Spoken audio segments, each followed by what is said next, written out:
அன்பார்ந்த எனதருமை யூடியூப் நேயர்களுக்கு வணக்கம். அதாவது ஜோதிட சாஸ்திரத்தில் திருமண தடைகளை உடைக்கக்கூடிய நட்சத்திரங்கள் இருக்கு.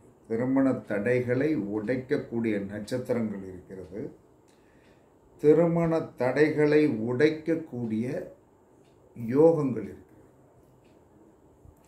திருமண தடைகளை உடைக்கக்கூடிய ஒரு யோகமும் இருக்கிறது. திருமண தடையை உடைக்கக்கூடிய நட்சத்திரங்களும் இருக்கிறது. இதை வைத்து நாம் என்ன செய்யலாம்? சில பேர் என்ன சொன்னா, கல்யாணம் என்பது நிறைய பேர் என்ன சொல்றாங்கன்னா, வாழ்க்கையில் நமக்கெல்லாம் நடக்குமா என்று சொல்லக்கூடிய ஒரு ஆதங்கம். இல்லற வாழ்க்கை நமக்கு கிடைக்கல அப்படின்னு சொல்லிட்டு வாழ்க்கையை எப்படியோ ஓட்டிக்கிட்டு இருக்கிற நிறைய ஜாதகத்தை நான் பார்த்துருக்கேன். அவங்களால உண்மையாகவே சில விஷயங்களில் டாலரேட் பண்ணி இறங்கி வர முடியாமல் போயிடுச்சு. அப்போ இந்த இறங்கி வர முடியாமல் போய்விட்டது. அதற்கு இன்ட்ரெஸ்ட் இல்லையா, அதற்குண்டான ஆதிபத்தியம் இல்லையா என்பது தெரியல. அதற்கு நிறையா காரணங்கள் சொல்லலாம். கண்டிப்பாக அதற்கு 3 கிரகங்கள் தான் காரணம். ராகு, கேது, சனி. இந்த 3 கிரகங்கள் தான் 100% கல்யாணத்திற்கு வில்லன்கள் என்று சொல்லக்கூடியவர்கள். இந்த 3 கிரகங்கள். இப்படி இருக்கிற நபர்கள் கல்யாணம் பண்ணியே ஆகணும் அப்படின்னு சொல்லும்போது நீங்கள் என்ன செய்யணும் அப்படின்னு சொல்லி வரும்போது அதற்கு 2 திதி இருக்கு, 2 யோகம். அந்த 2 யோகங்கள் என்பது ஒன்று விருத்திநாம யோகம்,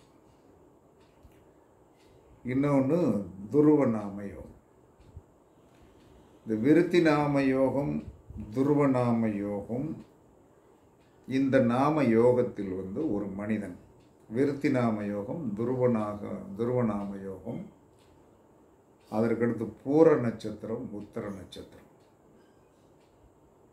இது ஒரு ஷார்ட்கட்டான ஜோதிடத்தில் சொல்லப்பட்டுள்ள வழி.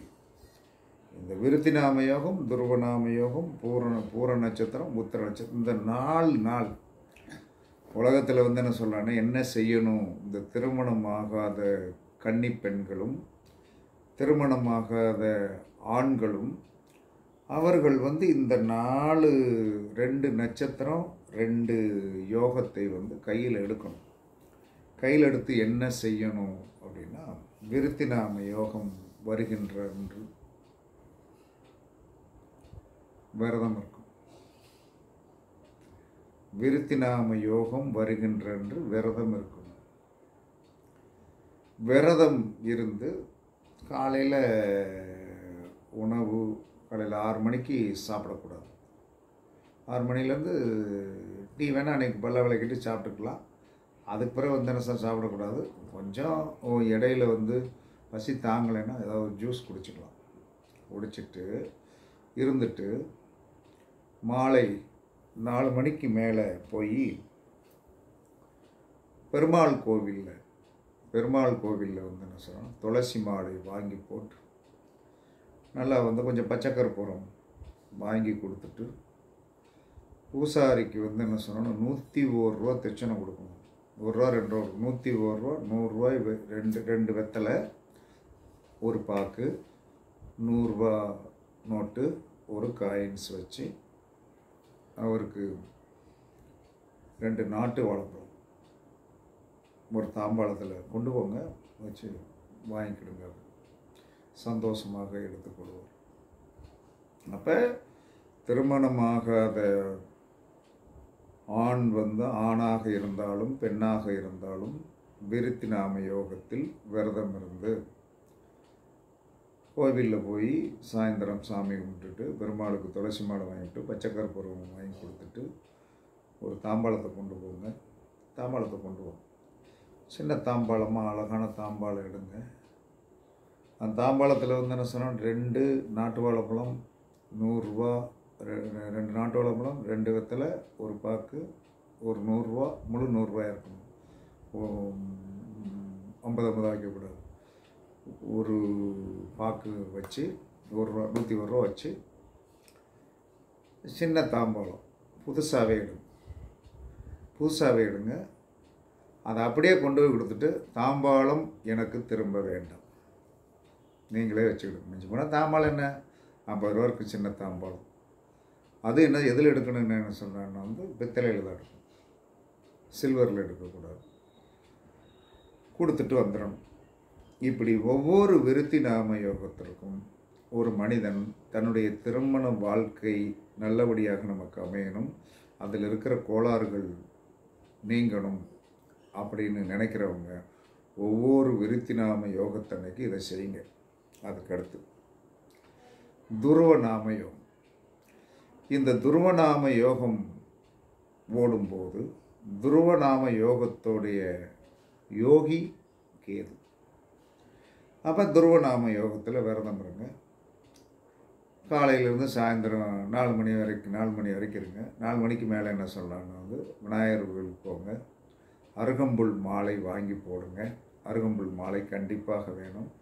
அருகம்புல் மாலை வாங்கி போட்டு என்ன சொன்னாலும் வந்து உங்கள் பேருக்கு அர்ச்சனை பண்ணுங்கள். நீங்கள் பெருமாள் கோயிலே அந்த விருத்தி நாம யோகத்திற்கு வந்து என்ன சொன்னால் அர்ச்சனை பண்ணலாம், உறுதியாக பண்ணலாம். அதுக்கடுத்து துருவநாம யோகம் ஓடிக்கொண்டு இருக்கும்போது விநாயகர் பெருமான் கோயிலில் போய் அருகம்புல் மாலை போட்டு நீங்கள் என்ன செய்யணும்னா அதே மாதிரி சாமியெல்லாம் கும்பிட்டுட்டு உங்கள் பேருக்கு அர்ச்சனை பண்ணிவிட்டு சின்ன தாம்பாளம் அந்த தாம்பாளத்தில் 2 நாட்டு வாழைப்பழம், 2 வெத்தலை, ஒரு பாக்கு, 101 ரூபா, 100 ரூபாயும் 1 ரூபாயும் தான் இருக்கணும் வச்சு கொடுத்துட்டு தேங்க்யூ, நீங்களே தாம்பாளத்தை வச்சு கொடுங்க. இந்த தாம்பாளத்தை கொடுப்பதில் ஒரு ரகசியம் இருக்குது. எப்பயுமே சில பேர் பத்திரிக்கை கொண்டாந்து கொடுப்பாங்க, தாம்பாளத்தில் வச்சு கொடுப்பாங்க. கடைசியில் வந்து என்ன சில பேர் நாசுக்காக என்ன சொல்லணும், தாம்பாளத்தில் இருக்கிற பத்திரிக்கை மட்டும் எடுத்துக்கிட்டு வந்து சாக்லேட் எடுத்துக்கிட்டு பழத்தை எடுத்துக்கிட்டு தாம்பாளத்தை கொடுத்துருவாங்க. அது ஒரு முறை. ஆனால் கோவிலில் வந்து குருக்களுக்கு பிராமணாளுக்கு கொடுக்கப்படுகின்ற அந்த தாம்பாளத்தை திரும்ப வாங்கக்கூடாது, கொடுத்துடணும். அதுக்கு தக்கன நம்ம என்ன சொன்னால் நம்மளுடைய தகுதிக்கு தக்கன ஒரு சின்ன ரேட்டில் எடுத்துகிட்டு போகணும். மிஞ்சி போனால் நமக்கு என்ன சொன்னாங்கன்னா அன்றைய ஒரு விரத நாளில் நமக்கு செலவழிக்கக்கூடிய தொகை 200 ரூபா தான். திருமணத்திற்காக வந்து என்ன சொன்னாங்கன்னா நாம் 200 ரூபாய் செலவழிக்க தயங்கள்லாம் கூடாது. இல்லாதவனுக்கு இழுப்பை பூச்சக்கரை இது நல்லா 100% ஒர்க் அவுட் ஆகும். ஒன்று இது திருவண்ணாமயத்துக்கு சொல்லணும். அதுக்கடுத்து பூர நட்சத்திரம் எப்பயுமே இணைப்பை உருவாக்கி விட்டுரும். இணைப்பை வந்து ஈடுபாடோடு கொண்டு வரும்.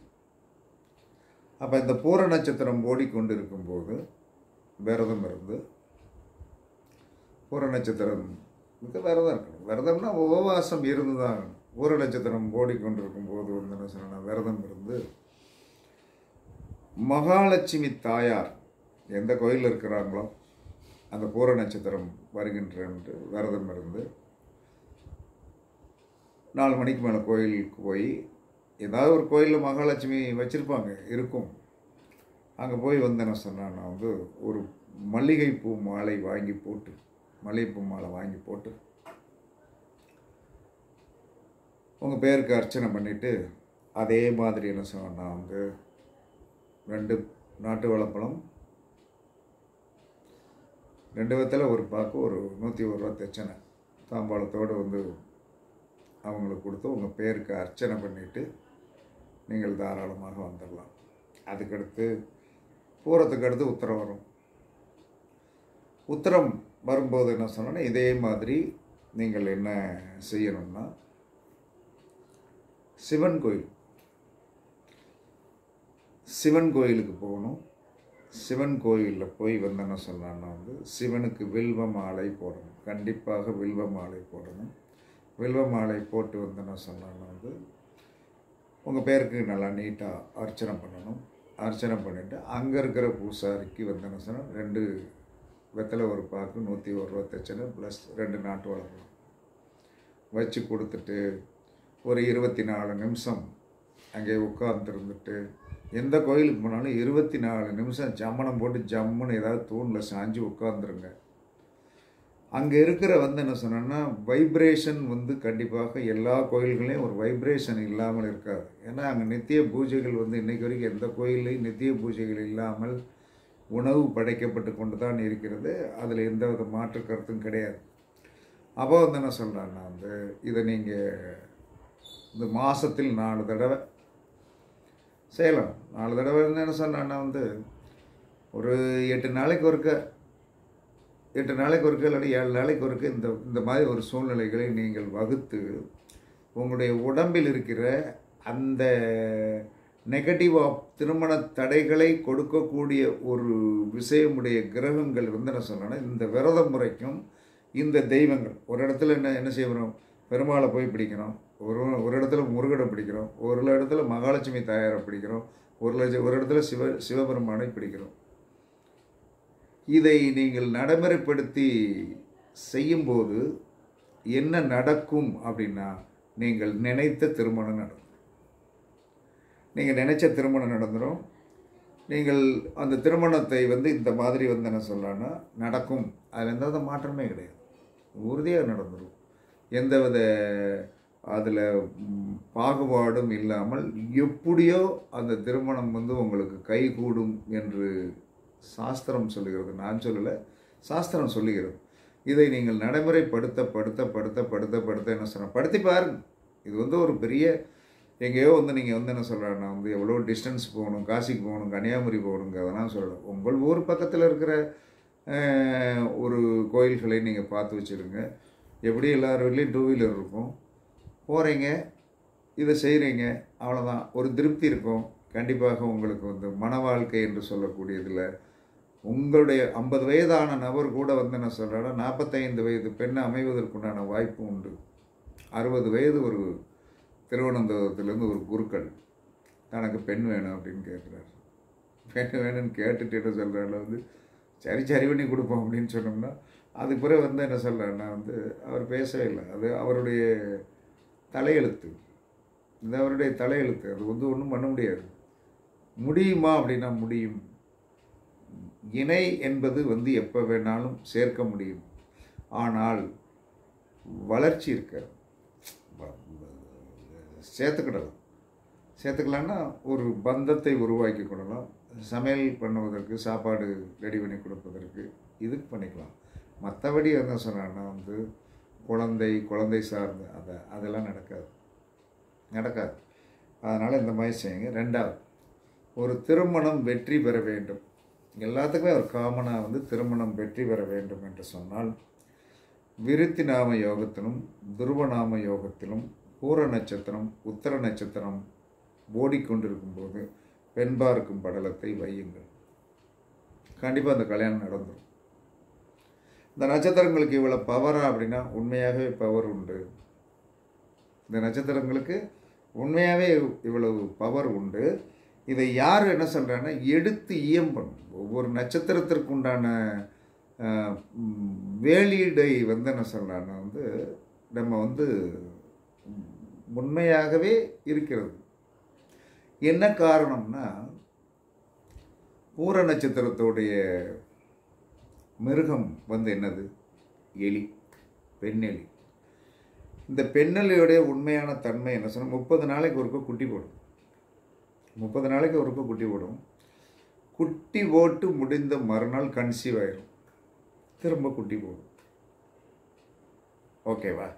அப்போ அதான் பூர நட்சத்திரத்தை வந்து அவங்க முன்னோர்கள் செலெக்ஷன் பண்ணி சொன்ன இந்த நட்சத்திரத்தில் பொண்ணு பார்க்கப்போ நீ பார்த்த உடனே என்ன சொல்கிறான்னா வந்து ஓகே ஆயிடும்.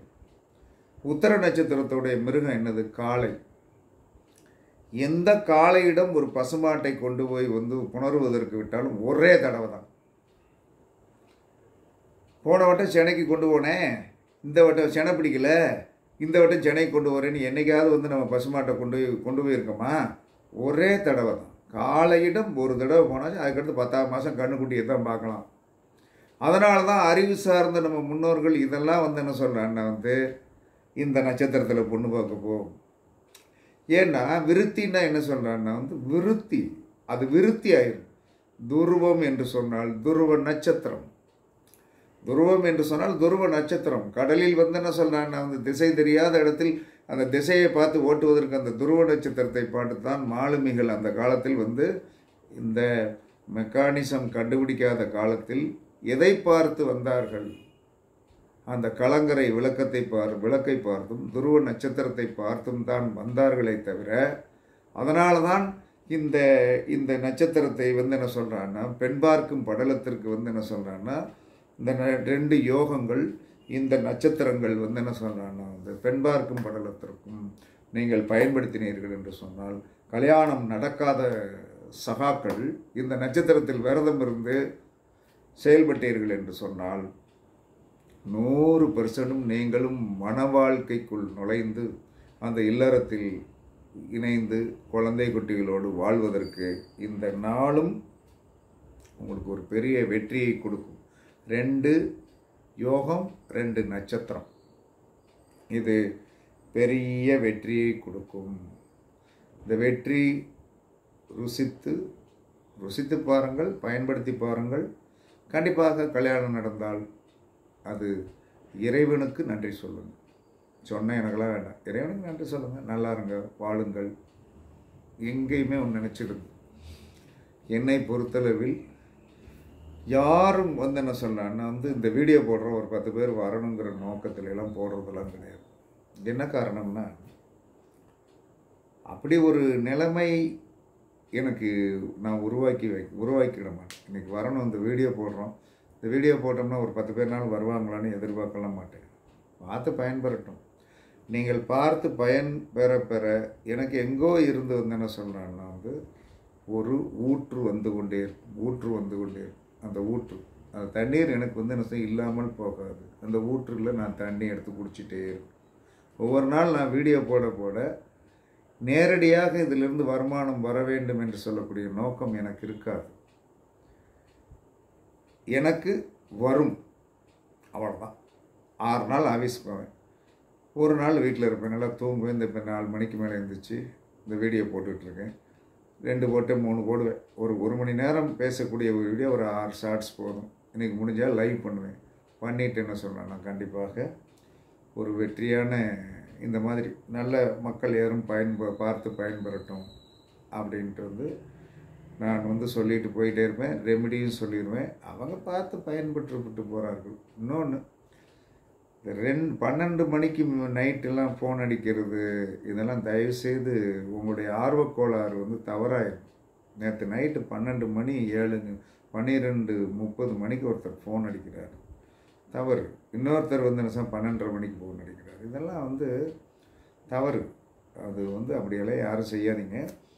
சில பேர் வந்து என்ன சொல்கிறாங்கன்னா ஜாதகங்களை தான் கொடுத்துருக்கீங்க, சில பேர் வந்து சில ப்ரிப்பரேஷன் கொடுத்துருக்கீங்க. சீக்கிரமாக வந்து என்ன கொஞ்சம் வேலை டைட்டு, புரட்டாசி மாதம் கொஞ்சம் வந்து சோம்பேறித்தனம், எல்லாத்தையும் வந்து அடுத்த வாரத்தில் வந்து பெண்டிங் எல்லாம் முடிச்சிடணும் அப்படின்னு நினச்சிங்க. 2வது, ஜாதகம் கொடுத்துருக்குறவங்க கொஞ்சம் துரிதப்படுத்துங்க. சார் நாளைக்கு பார்த்துடலாமா, இன்றைக்கி சொல்லிடுவீங்களான்னு கொஞ்சம் துரிதப்படுத்துங்கள். எல்லா ஜோதிடரையும் லேசாக மென்மையாக துரிதப்படுத்துங்க. அதிகாரம் பண்ணிங்கன்னா உங்கள் ஜாதகத்தில் இருக்கிற நெகட்டிவ் கிரகம் அவரை வேலை செய்ய விடாது. அதனால் வந்து சார் மென்மையாக சார் கொஞ்சம் இன்றைக்கி பார்த்துடலாமா அப்படின்னா கண்டிப்பாக பார்த்துருவேன். நிறைய பெண்டிங் இருக்குது, அதனால தான் இதை சொல்கிறேன். படிப்பீங்க, எல்லோரும் இதை படிப்பீங்க. கண்டிப்பாக இதை படித்து உங்களுடைய திருமண பந்தத்தை வெற்றி பெறுவதற்கு அனைத்து பெண்களுக்கும் அனைத்து ஆண்களுக்கும் நீங்களும் திருமணமாகி குழந்தைகளோடு பேரும் புகழோடு இருக்க வாழ்த்துக்கள் கூறி உங்களிடமிருந்து விடைபெறுவது சிப்பிப்பாறை ஜோதிடர் சாதி ராகவன் ஜெயபாலாஜி. சுகமே சொல்க, சுகமே சொல்க. வாழ்க வளமுடன், வாழ்க வளமுடன். வணக்கம்.